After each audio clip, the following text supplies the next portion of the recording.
Hello friends, स्वागत आप सभी का एक बार फिर से DLS न्यूज चैनल पर। तो आज तारीख 20 फरवरी 2022, दिन संडे रविवार, हिंदी तिथि फाल्गुन माह कृष्ण पक्ष चतुर्थी। और आइए बात करते हैं आज के मुख्य समाचार और टुडे ब्रेकिंग न्यूज के इस अपडेट वीडियो में नजर डालते हैं देश भर की तमाम बड़ी खबरों पर। देखिए, मार्केट एक्सपर्ट का कहना है कि सोने में निवेश करने का अच्छा मौका हो सकता है। अगले 3 से 4 महीनों में 52,000 पार कर सकता है गोल्ड। 56 साल में भाव 63 रुपए से लेकर 50,000 तक पहुंच चुके हैं सोने के। वही देखिए, WHO की कोविड के नए सब वेरिएंट्स को लेकर चेतावनी जारी, कहा वायरस लगातार विकसित हो रहा है। दिल्ली के मुख्यमंत्री अरविंद केजरीवाल ने किया 12,430 नए स्मार्ट क्लासरूम का उद्घाटन और बोले कि हम देशभक्त बनाने के लिए कारखाने लगा रहे हैं। अच्छा, एक रिपोर्ट देखिए महंगाई पर कि फरवरी में महंगाई दर में कमी आ सकती है। फिलहाल ग्रोथ ज्यादा बड़ी चिंता है। वहीं देखिए, नई दिल्ली में पीएम मोदी से मिला अफगान सिख हिंदू प्रतिनिधिमंडल, भेंट की अफगानी साफा और तलवार। चुनावी प्रचार के लिए 22 फरवरी को मणिपुर पहुंचेंगे देश के प्रधानमंत्री नरेंद्र मोदी और वहां रैली को करेंगे संबोधित। तो वहीं छत्रपति शिवाजी की 392वीं जयंती पर पीएम मोदी ने श्रद्धांजलि दी और बताया भारत का गौरव। देखिए, असम राज्य में कामाख्या मंदिर मार्ग का नाम बदलने का फैसला सरकार ने लिया वापस, आम लोगों ने जताई थी आपत्ति। इलेक्ट्रॉनिक चिप और डिस्प्ले प्लांट के लिए 1.53 लाख करोड़ रुपए के आए इन्वेस्टमेंट प्रपोजल। ये प्रमुख कंपनियां जिसमें अव्वल रही और उम्मीद है कि अब हमारे भारत में सेमीकंडक्टर चिप वगैरह की कमी दूर हो पाएगी। वहीं देखिए, बड़ी ही दुख की बात है, वरिष्ठ पत्रकार रवीश तिवारी जी का निधन हो गया। पीएम मोदी और गृह मंत्री अमित शाह समेत कई नेताओं ने जताया शोक। मेडिकल जगत को भी एक बहुत बड़ा झटका लगा दोस्तों।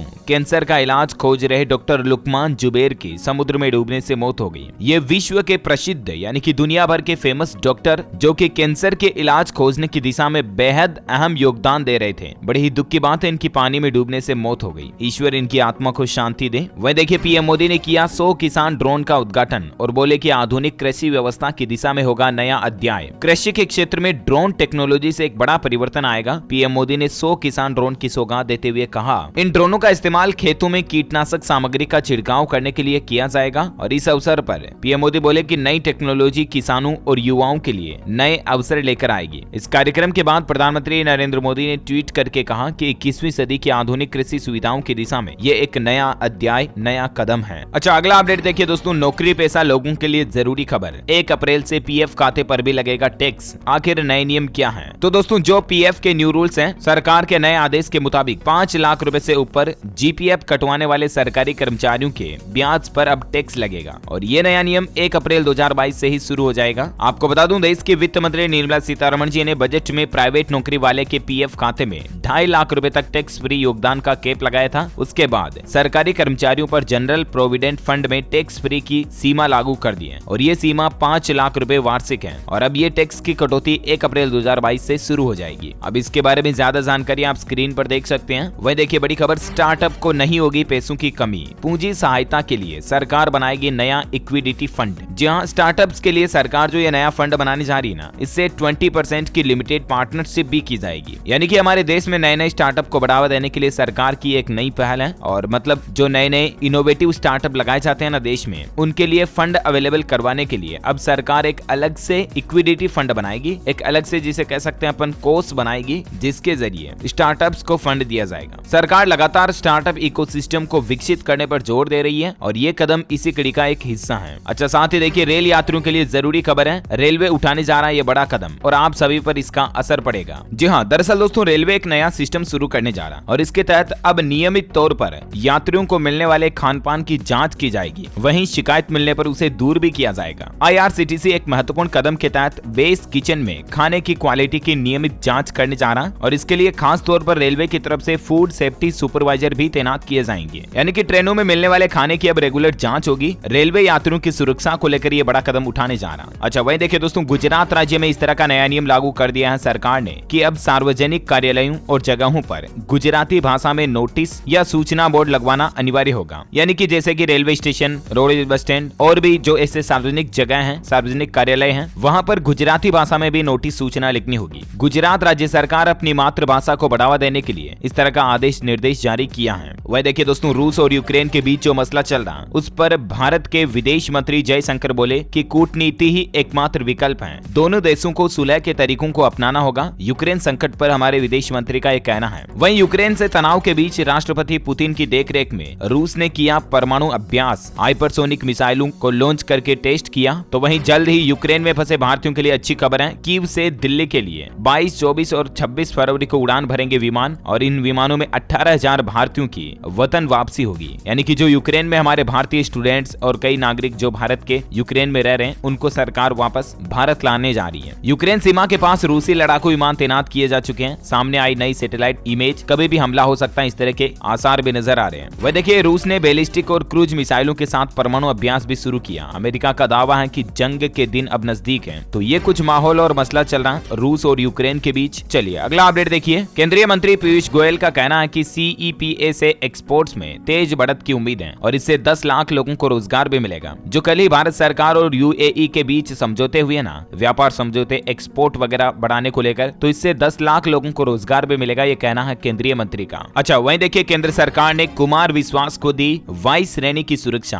दिल्ली के मुख्यमंत्री अरविंद केजरीवाल पर इन्होंने हाल ही में गंभीर आरोप लगाए थे और इसीलिए इनकी सुरक्षा को ध्यान में रखते हुए गृह मंत्रालय की तरफ से इनको वाई कैटेगरी की सुरक्षा दी गई है। अब 11 जवान हर टाइम इनके साथ रहेंगे। अच्छा, सरकार इस तरह का नया प्लान भी बना रही है। अब ग्राम पंचायतें बिजली बनाएगी और बेचेंगी भी। केंद्र सरकार ने नया मसौदा तैयार किया है। राज्यों में इसको लेकर एक पायलट प्रोजेक्ट भी चलाया जाएगा। दरअसल केंद्रीय पंचायती राज मंत्री गिरिराज ने कहा कि इसके लिए बैंकों से लोन लिया जा सकता है। उत्पादन संयंत्रों को गिरवी रखकर लोन देने में बैंकों को कोई दिक्कत भी नहीं होगी। ऐसे संयंत्र पहले दिन से ही पैसा उगलना शुरू कर देते हैं। अब मतलब देश भर में जो गाँव में ग्राम पंचायतें हैं ना, वो अपनी जरूरत पर बिजली का उत्पादन तो करेगी ही, साथ में सरप्लस बिजली को बेच भी सकेगी। ये वैसा ही प्लान होगा दोस्तों, जैसे हम अपने घरों पर सोलर प्लांट इंस्टॉल करवाते हैं और उसमें जो एक्स्ट्रा बिजली होती है वो वापस हम अपने लोकल बिजली डिपार्टमेंट बिजली कंपनी को भेज देते हैं और उसके बदले वो हमारे बिजली बिल में पैसों की कटौती कर देती है। राइट, ठीक इसी तरह का पायलट प्रोजेक्ट अब देश भर की ग्राम पंचायतों में भी सरकार चलाने जा रही है ना। और अगला अपडेट देखिए आप, कर्नाटक हिजाब विवाद को लेकर खबर आ रही है कि अब 10 छात्राओं पर FIR भी दर्ज हो चुकी है इस मामले में। दरअसल कर्नाटक में हिजाब को लेकर हंगामा बढ़ता जा रहा है। 58 छात्राएं निलंबित की गई, 10 के खिलाफ FIR हुई और मंत्री ने सांप्रदायिक ताकतों को ठहराया इसके लिए जिम्मेदार। तो वहीं कर्नाटक में जो कॉलेज के 58 छात्रों को सस्पेंड करने पर विवाद बढ़ा। इस पर प्रशासन बोला कि हमने सिर्फ धमकी दी थी, सस्पेंड किया नहीं। कर्नाटक हिजाब विवाद में एक नया मोड़, नया ट्विस्ट ये भी देखा गया कि मैसूर के कॉलेज ने रद्द किया यूनिफॉर्म रूल, हिजाब पहनने की मिली छूट। तो वहीं कर्नाटक में हिजाब के बाद अब तिलक विवाद भी पैदा हो चुका है। सरकारी कॉलेज में तिलक लगाने वाले छात्र के एंट्री पर रोक लगा दी गई। यानी कि जो माथे पर तिलक लगा करके छात्र जा रहे हैं ना, उनको भी अब कॉलेजों में नहीं घुसने दिया जा रहा। एक लेक्चरर ने हाईकोर्ट के अंतरिम आदेश का हवाला देते हुए छात्र गंगाधर बाडीगर को कॉलेज कैंपस में एंट्री देने से रोक दिया। तो ये कुछ हिजाब विवाद अभी भी चल रहा है और हाईकोर्ट की तरफ से क्लियर फैसला इस पर अभी तक भी नहीं आ पाया है। तो देखते हैं, जब भी आएगा तो मैं आपको बता दूंगा। वहीं देखिए, अमेरिका की हैरिस काउंटी मेट्रो के चेयरमैन होंगे भारतीय इंजीनियर, जो कि हमारे भारत के लिए बड़े ही गौरव की बात है। उनका नाम है संजय राम भद्रन। वहीं देखिए, अब इलेक्ट्रिक गाड़ी चार्ज करना और भी आसान होगा। 500 शहरों में खुले इंडियन ऑयल के चार्जिंग स्टेशन। इंडियन ऑयल ने देश के 500 शहरों में चार्जिंग स्टेशन खोले हैं। हाल ही में कंपनी की तरफ से ये डेटा जारी किया गया। तो वहीं दोस्तों, इलेक्ट्रिक वाहन खरीदने वालों के लिए एक अच्छी खबर ये भी आ रही है कि 9 बड़े शहरों में 2.5 गुना बड़े इलेक्ट्रिक व्हीकल चार्जिंग स्टेशन। अभी देश में टोटल ईवी चार्जिंग स्टेशन की संख्या 1640 हो चुकी है और भी कंपनियों की प्लानिंग है कि 22,000 चार्जिंग स्टेशन बनाएगी पेट्रोलियम कंपनियां, जिसमें इंडियन ऑयल, भारत पेट्रोलियम वगैरह ये और नए चार्जिंग स्टेशन खोलने की प्लानिंग में है। और यहाँ तक कि सरकार ने भी देखिए आप देश भर में इलेक्ट्रिक वाहनों के चार्जिंग स्टेशनों को बढ़ावा देने के लिए, विस्तार देने के लिए पुख्ता इंतजाम करना शुरू कर दिए हैं। इसके लिए सरकार भी नए नए प्लानिंग, नई नई योजनाएं शुरू करने जा रही है ना। और साथ ही अगला अपडेट देखिए, उत्तर प्रदेश इलेक्शन चुनाव को लेकर अपडेट आ रहा है कि तीसरे चरण में 16 जिलों की 59 सीटों पर आज होगा मतदान। तकरीबन 2 करोड़ 16 लाख वोटर्स जो हैं वो 687 प्रत्याशियों के भाग्य का फैसला करेंगे आज। अच्छा, वहीं देखिए,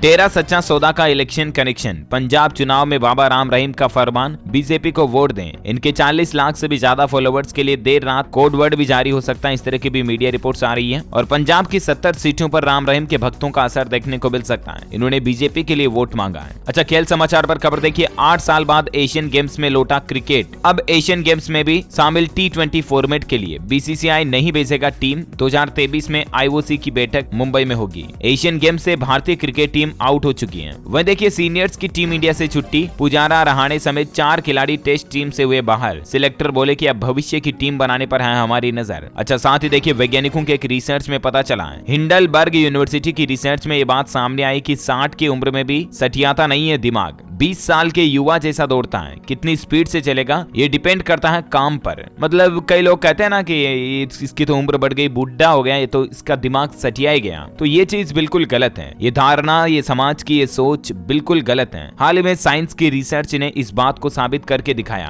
कि 60 साल से भी ज्यादा उम्र में भी इंसान का दिमाग 20 साल के युवा जैसा दौड़ता है। बस डिपेंड करता है दोस्तों कि वो बुजुर्ग, वो वरिष्ठ नागरिक, वो बड़े बूढ़े दादा दादी अपने दिमाग का क्या इस्तेमाल करते हैं, किस काम के लिए इस्तेमाल करते हैं। बाकी आपने कई ऐसी कहानियां भी सुनी होगी बचपन में ही कि बुड्ढों का दिमाग कितना अच्छा चलता है, तेज चलता है। हाल ही में जो हिंडलबर्ग यूनिवर्सिटी की रिसर्च में आंकड़े सामने आए ना, वो नतीजे बड़े ही चौंकाने वाले रहे। दिमाग, माइंड पर वैज्ञानिकों ने ये स्टडी की है। Amazing, right? और इसीलिए हमेशा अपने बड़े बुजुर्ग, दादा दादी, मम्मी पापा की बात माननी चाहिए, उनकी इज्जत करनी चाहिए। वहीं देखिए क्वीन मेरी यूनिवर्सिटी की रिसर्च में इस बात का पता चला कि अब साधारण डीएनए टेस्ट से भी न्यूरो डिसऑर्डर का पता चल सकेगा। जीनोम सीक्वेंसिंग की जरूरत नहीं पड़ेगी। और साइंस की इस नई रिसर्च से जो कई सारी जेनेटिकल प्रॉब्लम्स होती हैं, डिजीज होती हैं, जैसे कि आनुवंशिक बीमारियां, उन पर ज्यादा रिसर्च हो पाएगी, उनका इलाज ढूंढने में हमें मदद मिलेगी। अच्छा, टेक्नोलॉजी पर बड़ी खबर देखिए, व्हाट्सएप पर जुड़ा नया धांसू फीचर। अब फाइल या डॉक्यूमेंट को भेजने से पहले आप प्रीव्यू कर पाएंगे। यानी कि आप सामने वाले किसी बंदे को डॉक्यूमेंट भेज रहे हैं ना, तो उसको भेजने से पहले व्हाट्सएप में ही देख पाओगे, प्रीव्यू कर पाओगे। ये नया अपडेट बहुत जल्द जारी होगा। अच्छा, साथ ही देखिए दोस्तों, अनफिट और खटारा वाहन होंगे जब्त। स्क्रैप पॉलिसी लागू करने वाला पहला राज्य बना उत्तर प्रदेश। वाहन मालिकों को इससे फायदे भी होंगे। दरअसल जो वाहन 3 बार अनफिट पाया जाएगा, उस वाहन का पंजीयन ऑनलाइन ही निरस्त हो जाएगा और ऐसे वाहनों को अब आप उत्तर प्रदेश में सड़कों पर नहीं चला पाएंगे।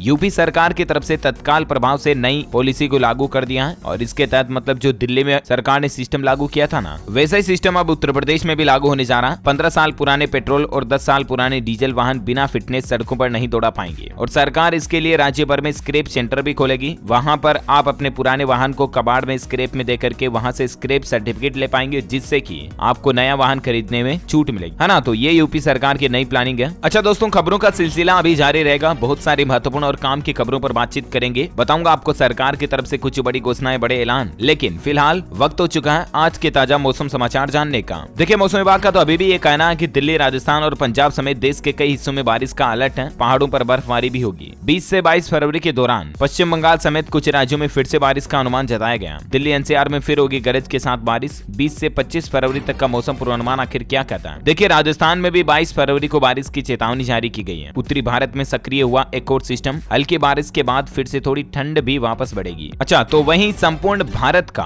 आज 20 फरवरी 2022 का मौसम पूर्वानुमान आखिर क्या कहता है? तो आपको बता दूं, अगले 24 घंटों के दौरान अंडमान निकोबार द्वीप समूह में हल्की मध्यम बारिश की संभावना है। अरुणाचल प्रदेश में भी बारिश हो सकती है, बर्फबारी भी हो सकती है। इसके अलावा दक्षिण तमिलनाडु, केरल, यहाँ पर भी आपको हल्की बारिश की गतिविधियां देखने को मिल सकती हैं। पूर्वोत्तर भारत और गंगीय पश्चिम बंगाल, तटीय उड़ीसा के कुछ हिस्सों में भी छिटपुट बारिश हो सकती है। ओके, और ये तो हमारे भारत का मौसम पूर्वानुमान। दुनिया में देखिए दोस्तों, यूरोप में यूनिस तूफान ने मचाई तबाही। ब्रिटेन में 9 लोगों की मौत हो गई तूफान के चलते। लंदन के सबसे बड़े इंडोर स्टेडियम O2 एरेना की छत भी हवा में उड़ गई। इतना बड़ा और भयानक तूफान था। इसकी कुछ तस्वीरें भी आप स्क्रीन पर देख सकते हैं। अच्छा, मौसम के बाद फटाफट से कुछ कोरोना बुलेटिन देख लेते हैं। देखिए, भारत में पिछले 24 घंटों के दौरान कोरोना वायरस के 22,270 नए केस आए, जबकि 325 लोगों ने जान गंवाई। तो वहीं हांगकांग में संक्रमण बढ़ने की वजह से चुनाव भी टाल दिए गए हांगकांग देश में, है ना। अच्छा, उत्तर प्रदेश सरकार की तरफ से देखिए आप, नाइट कर्फ्यू को बिल्कुल ही खत्म कर दिया है। यूपी सरकार ने कोरोना के बढ़ते मामलों को लेकर पाबंदियों में ढील दी है और कुछ बड़े फैसले लिए हैं। एक तो यूपी में नाइट कर्फ्यू खत्म हो चुका है। इतने दिन 56 दिन से नाइट कर्फ्यू लग रहा था रात में 7 घंटे के दौरान, लेकिन अब नाइट कर्फ्यू बिल्कुल भी नहीं लगेगा। इसके साथ ही 100% कैपेसिटी के साथ दफ्तर वगैरह खुल पाएंगे। उत्तर प्रदेश सरकार की तरफ से कोरोना के माहौल में कमी आने के बाद ये बड़ा फैसला लिया गया। अच्छा, तो वहीं देखिए, महाराष्ट्र से सारे प्रतिबंध हटाने की है मुख्यमंत्री की इच्छा। मार्च महीने में टोटल अनलॉक की गुड न्यूज मिल सकती है पक्का, ये कहना है राजेश टोपे का, जो कि महाराष्ट्र के स्वास्थ्य मंत्री हैं। अच्छा, वहीं देखिए, कोरोना संक्रमित हुए ऐसे लोगों के लिए एक बुरी खबर भी आई है। वैज्ञानिकों की स्टडी में एक चौंकाने वाला खुलासा हुआ है और वो खुलासा ये है दोस्तों कि अमेरिका के वैज्ञानिकों के एक स्टडी के मुताबिक पिछले 2 सालों में जिन जिन भी लोगों को कोरोना संक्रमित संक्रमित हुआ ना, पॉजिटिव हुए ना, उन लोगों को अस्पताल में जिनको भर्ती कराया गया उनमें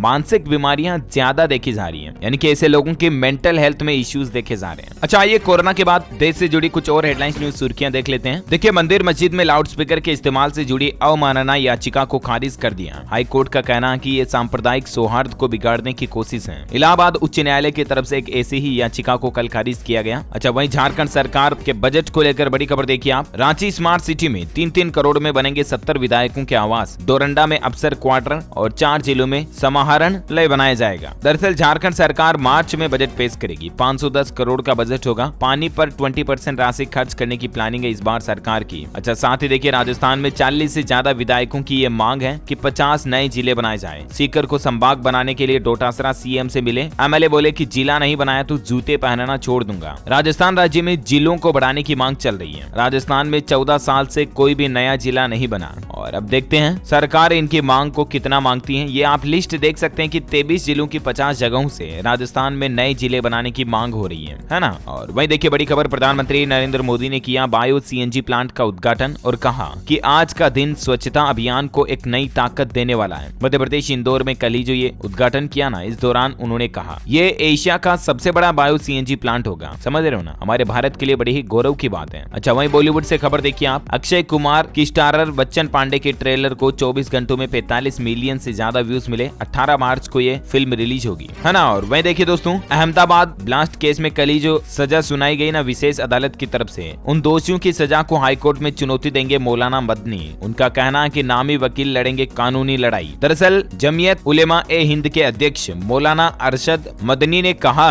कि विशेष अदालत द्वारा 2008 के अहमदाबाद सीरियल वाले केस के निर्णय को अविश्वसनीय करार दिया और अब इसके विरोध में वो हाईकोर्ट में चुनौती देंगे। अच्छा, वहीं देखिए, नए आईडियों को बढ़ावा देगा केरल राज्य। अगले 5 साल में 15,000 नए स्टार्टअप और 2 लाख नई नौकरियों का लक्ष्य रखा है केरल सरकार की तरफ से, खास करके युवाओं को आगे बढ़ाने के लिए। ये बहुत ही अच्छी प्लानिंग है। वह देखिए, उत्तराखंड में अब 9 महीने से 4 साल के बच्चे के लिए भी हेलमेट पहनना जरूरी होगा। परिवहन विभाग शासन को प्रस्ताव भेजने की तैयारी में है। हाल ही में आपको पता होगा केंद्र सरकार की तरफ से भी बाइक गाड़ी वगैरह पर बच्चों को बैठाने को लेकर कुछ नए नियम जारी किए गए थे। मैंने उनके बारे में विस्तार से जानकारी आपको डीएलएस न्यूज चैनल पर बताई भी थी, राइट। तो उसी पहल में उत्तराखंड राज्य सरकार ने भी ये घोषणा कर दी है कि अब 9 महीने से लेकर 4 साल तक का बच्चा अगर बाइक पर आपके साथ बैठा है तो उनके लिए भी हेलमेट लगाना अब जरूरी होगा। उत्तराखंड राज्य सरकार जल्द ही ऐसी नई पॉलिसी को लेकर नोटिफिकेशन जारी करेगी। अच्छा, वहीं बिटकॉइन प्राइस अपडेट देखिए क्रिप्टो करेंसी पर। बिटकॉइन और इथेरियम सहित ज्यादातर प्रमुख क्रिप्टो करेंसी में गिरावट देखी गई है। बिटकॉइन तो 57,000 से भी ज्यादा फिसला और उसके बाद मोस्ट ऑफ क्रिप्टो करेंसीज की प्राइस क्या चल रही है आप स्क्रीन पर इस टेबल में देख सकते हैं। अच्छा दोस्तों, आप मुझे कमेंट करके बताइए कि